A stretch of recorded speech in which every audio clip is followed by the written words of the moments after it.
और था उसको खा गए थे। मतलब इतना ज्यादा वो लोग उत्साहित हो गए थे, ऐसा परिणाम हमारी आंखों के सामने आया था। मैंने ये पंक्तियां कही और पंक्तियां आपको लगे कि हाँ इस यहाँ की परिस्थिति जन्य थी तो आपकी दुआएं मिले। पढ़ता हूँ साहब कि गुर्राने वालों को आग बबूला करके छोड़ा था, इधर उधर बस झूल रहे थे, झूला करके छोड़ा था, इधर उधर बस झूल रहे थे, झूला करके छोड़ा था, पिछली दिवाली वो फोड़ ना पाए एक पटाखा तक, अमित शाह को लालू जी ने लूला करके छोड़ा था, अमित शाह को लालू जी ने लूला करके छोड़ा था, गुर्राने वालों को आग बबूला करके छोड़ा था।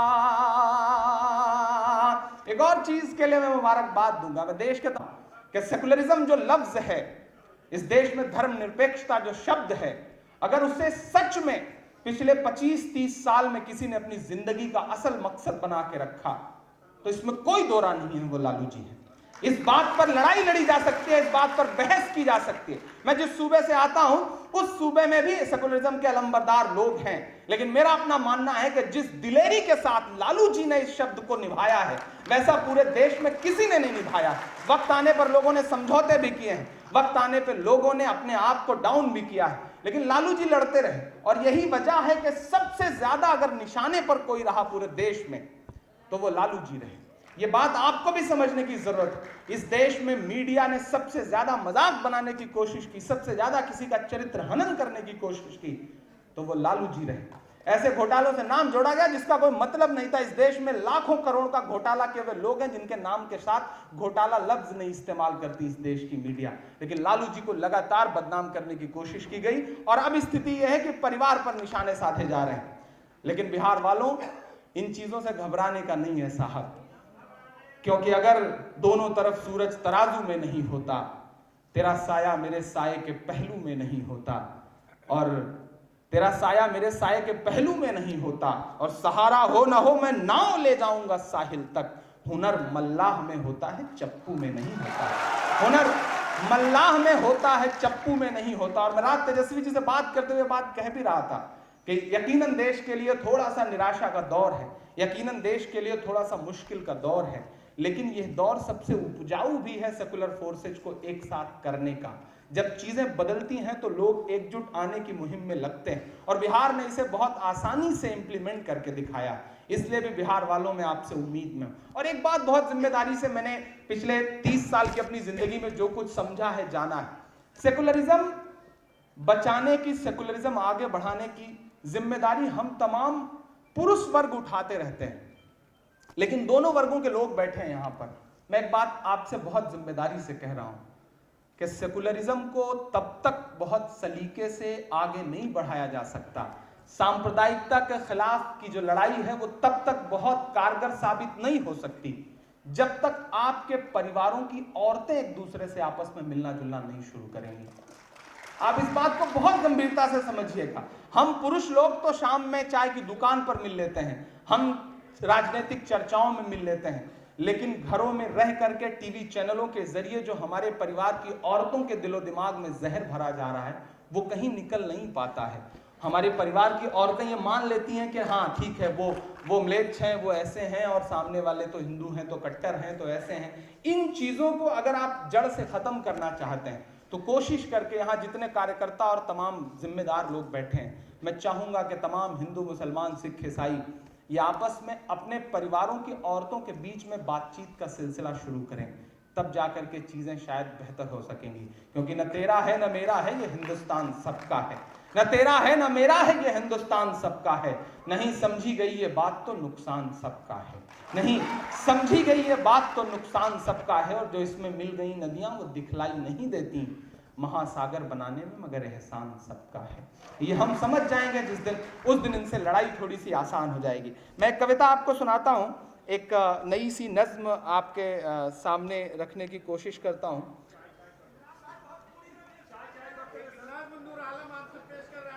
जी जी जी जी। एक्चुअली ये बिहार के लोग 5 रुपए में 50 रुपए का काम लेने का हुनर बहुत अच्छे से जानते हैं। उन्हें लग रहा है कि बंदा आज फंस गया है तो सारा कुछ सुन लिया जाए। हालांकि मैं एक गंभीर विषय पे बात करने के लिए यहाँ आया हूँ, और बिहार से मेरा खूब साबिका पड़ता रहता है। उधर ढाका से लेकर के पिछले दिनों अररिया के कार्यक्रम में रहा, बहादुरगंज के साथी यहाँ बैठे होंगे उनके कार्यक्रमों में रहा, सिवान रहा, इस तरह से मेरा ख्याल है लखमीनिया रहा, खूब सारे कार्यक्रमों में मेरा आना जाना होता है और यहाँ तमाम ऐसे साथी मौजूद हैं। समस्तीपुर रहा तो आप सबका बड़ा प्यार मिलता रहा है। मैं एक कविता आपको सुनाता हूँ, बिल्कुल ताज़ा सी, बिल्कुल नई सी, जो पिछले दिनों मैंने कही, वो आपकी अदालत में रखता हूँ। उसके पहले भूमिका के तौर पे सिर्फ 4 पंक्तियां कि कीमत तो बहुत बढ़ गई शहरों में धान की, कीमत तो बहुत बढ़ गई शहरों में धान की, लेकिन विदा ना हो सकी बेटी किसान की, और मौका मिला तो लोगों ने कुर्सी के वास्ते तस्वीर ही बिगाड़ दी हिंदुस्तान की, तस्वीर ही बिगाड़ दी हिंदुस्तान की। कभी आपने सोचा है कि हमारे देश का प्रधानमंत्री तमाम प्रोटोकॉल छोड़ करके शेख हसीना को रिसीव करने के लिए एयरपोर्ट पहुंच जाता है? कभी आपने सोचा है कि हमारे देश का प्रधानमंत्री बिना किसी प्रोटोकॉल के, बिना किसी पूर्व सूचना के कब पाकिस्तान में लैंड कर जाता है? आखिर क्यों? इसके पीछे का सच क्या है? इसके पीछे का सच ये है, अभी पिछले दिनों उन्होंने 50,000 करोड़ रुपए कर्ज दिए बांग्लादेश को। क्यों दिए? क्योंकि अडानी का प्रोजेक्ट लगना है, वहां पर पावर प्रोजेक्ट लग रहा है। वो पाकिस्तान यूं ही नहीं चले जाते, क्योंकि अडानी का और अंबानी का पावर प्रोजेक्ट लग रहा है। गलतफहमी के शिकार हैं कि अब की बार किसानों की सरकार, अगर किसानों की सरकार होती साहब, तो आपके घर से कुछ किलोमीटर दूर इस देश का अन्नदाता पेशाब पीने के लिए मजबूर न हुआ होता। और मुझे अफसोस है कि बिहार में तो इस मुद्दे पर आवाज उठ रही है, लेकिन दिल्ली में बैठे हुए विपक्ष के लोग इस मुद्दे को मुद्दा नहीं बना पा रहे हैं। ये बहुत सोचने का विषय है। जो मुद्दे बनाने के मुद्दे थे, उन पर भी हम बात नहीं कर पा रहे हैं। मैं एक नज्म आपको सुनाता हूं कि जंतर मंतर पर देखा है भूखे पड़े किसान को, जंतर मंतर पर देखा है भूखे पड़े किसान को, नींद भला कैसे आती है मेरे हिंदुस्तान को, जंतर मंतर पर देखा है भूखे पड़े किसान को, जंतर मंतर पर देखा है भूखे पड़े किसान को, नींद भला कैसे आती है मेरे हिंदुस्तान को, जंतर मंतर पर देखा है भूखे पड़े किसान को। पिछले 1.5 साल में किसानों की बड़ी बड़ी बातें करने वालों के शासनकाल में 3539 से ज्यादा किसानों ने खुदकुशी की है, महज कुछ लाख रुपए का कर्ज ना अदा कर पाने की वजह से। मैं पंक्तियां पढ़ता हूं कि सत्ता पर काबिज किसान के सपनों के हत्यारे लोग, सत्ता पर काबिज किसान के सपनों के हत्यारे लोग, और खुदकुशी करने को मजबूर हैं कितने सारे लोग, और खुदकुशी करने को मजबूर हैं कितने सारे लोग। मोदी जी तो दान दे रहे बांग्लादेश भूटान को, नींद भला कैसे आती है मेरे हिंदुस्तान को, नींद भला कैसे आती है मेरे हिंदुस्तान को, जंतर मंतर पर देखा है भूखे पड़े किसान को। मैं आज और सहर्ष इस कार्यक्रम में शामिल होने के लिए चला आया, क्योंकि मुझे एक उम्मीद की किरण दिखाई देती है। मैं बहुत निराश सा रहा पिछले तकरीबन 5-6 महीने में। मुझे याद है लालू जी कि मैं बहुत छोटा सा था, गांव में गिल्ली डंडा खेलने के लिए, क्रिकेट खेलने के लिए जब हम निकला करते थे, मेरा एक दोस्त था श्रीकांत, उसके साथ बगिया में छुप करके, पिताजी से छुप छुपा करके खेलने के लिए निकल जाया करते थे। और जब देर हो जाती थी तो पिताजी तलाशते थे अपनी मोटरसाइकिल लेकर, और जिस बगिया में पकड़ लेते थे वहीं पिटाई का सिलसिला शुरू होता था। और जितने थप्पड़ मेरे हिस्से आते थे उतने ही थप्पड़ श्रीकांत के भी हिस्से आते थे, या कभी उसके पिताजी पकड़ते थे तो जितने उसके हिस्से में थप्पड़ आते थे उतने मेरे भी। लेकिन आज स्थितियां किस तरह बदली हैं कि अगर मेरे पिताजी श्रीकांत को एक थप्पड़ मार दें तो कब वो थप्पड़ हिंदू मुसलमान के सांचे में ढल जाएगा कोई सोच नहीं सकता। ये नुकसान हुआ है। अक्सर मीडिया के लोग कहते हैं कि इमरान साहब आप एक विशेष विचारधारा के खिलाफ क्यों लगातार बात करते हैं। शायद इसीलिए मेरा नुकसान हुआ है, मेरा व्यक्तिगत नुकसान हुआ है। और ये है मेरा व्यक्तिगत नुकसान कि आज हम जब दो दोस्त साथ बैठते हैं तो थोड़ी देर में हमें खुद एहसास होने लगता है कि यार तुम तो हिंदू हो और हम मुसलमान हैं।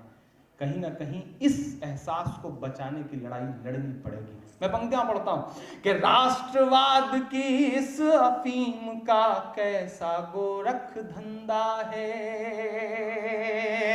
राष्ट्रवाद की इस अफीम का कैसा गोरख धंधा है, राष्ट्रवाद की इस अफीम का कैसा गोरख धंधा है। जी करता है चीख के कह दूं देश का मुखिया अंधा है, जी करता है चीख के कह दूं देश का मुखिया अंधा है।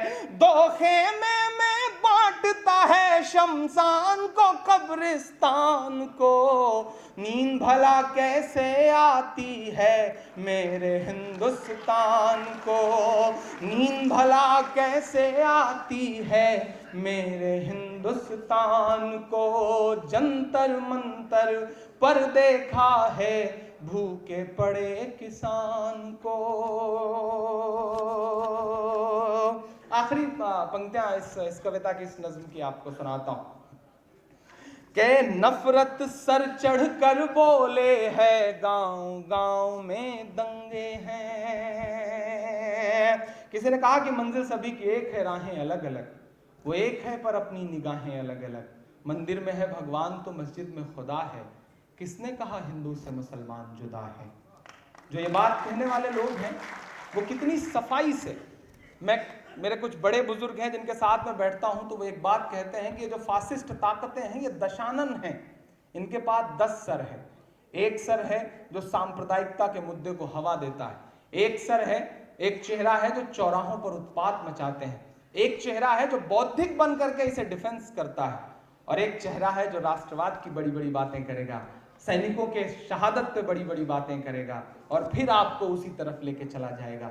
इसलिए मैं ये पंक्तियां पढ़ता हूं साहब के नफरत सर चढ़ कर बोले है गांव गांव में दंगे हैं, नफरत सर चढ़ कर बोले है गांव गांव में दंगे हैं। राजपथों पर इस भारत के भाग्य विधाता नंगे हैं, राजपथों पर इस भारत के भाग्य विधाता नंगे हैं। शर्म नहीं आती संसद में बैठे हुए प्रधान को, नींद भला कैसे आती है मेरे हिंदुस्तान को, नींद भला कैसे आती है मेरे हिंदुस्तान को।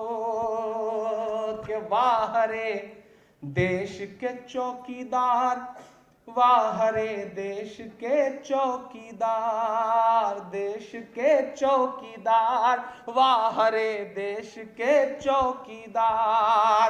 विजय माल्या नाक के नीचे से हो गया फरार, वाह रे देश के चौकीदार, वाह रे देश के चौकीदार, देश के चौकीदार, वाह रे देश के चौकीदार।